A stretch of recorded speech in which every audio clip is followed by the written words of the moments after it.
Standard 5B, have a secure understanding of how a range of factors can inhibit pupils' ability to learn and how best to overcome these.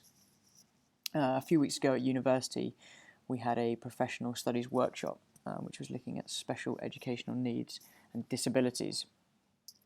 And the idea here was that we were given a list of 4 different disabilities, and we had to rank them in order, with the top one being the one that we knew the least about. And then once we had done that, every person that, for example, put autism as the one they knew least about had to go to one table. All others that put language impairment or dyslexia as their top one had to go to other tables. Then what we had to do was a group activity. The idea of this was to make you more familiar with some special educational needs and disabilities frequently met in school. This will be achieved with the use of real-life case studies of pupils whose identity has been concealed. Now here is an example of the case study that we were given. So this one is based on a pupil called Tyler, who's 14 years old and in year 9 at a comprehensive school in Sussex. So it gives a little bit of background here about Tyler, about her family life, about school. But then it also talks about some of the things she likes. So in some of my classes, like mathematics and science, there is a teaching assistant who helps me when I need it.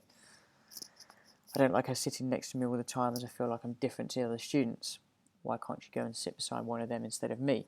So one of the things I learned actually when I went down to the Cedar-based department here at school is that sometimes what you can ask the TA to do is to actually go and work with other pupils, and then you go and sit beside the people that she had been working with, just to kind of get an understanding of what she's going through, how she grasped it. And then, as it says here, it doesn't make her feel like she's the one that's always getting the extra attention in terms of needing a teaching assistant there. So this was one tool that I learned, and I've actually tried it in one of my classes, and it worked really well. The case study goes on to say about a meeting with their parents and the teacher. They told me I had autism with signs of Asperger's syndrome, which I still don't really understand, but it does explain why I find it hard to make friends or stay friends with some people.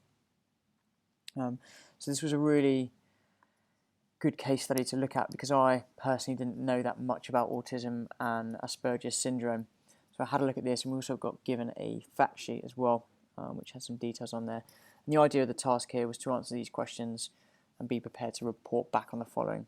So an outline of autism with some aspects of Asperger's syndrome and how they might manifest itself in school.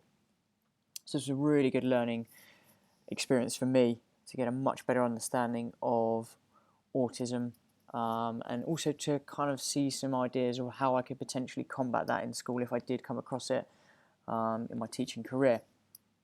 But the other great thing about the workshop was that not only did I learn about autism and Asperger's, but I also had the other tables teaching me about the other disabilities such as dyslexia or language impairment. So although I hadn't done the research on those, I was given notes and given feedback on how you could potentially combat those in school as well. Although currently on my placement I don't teach any pupils with Asperger's or autism, it's definitely something that potentially could crop up in the future, and knowing how to deal with that and work with those pupils beforehand means that I'm sort of more prepared for when it does occur later in my teaching career.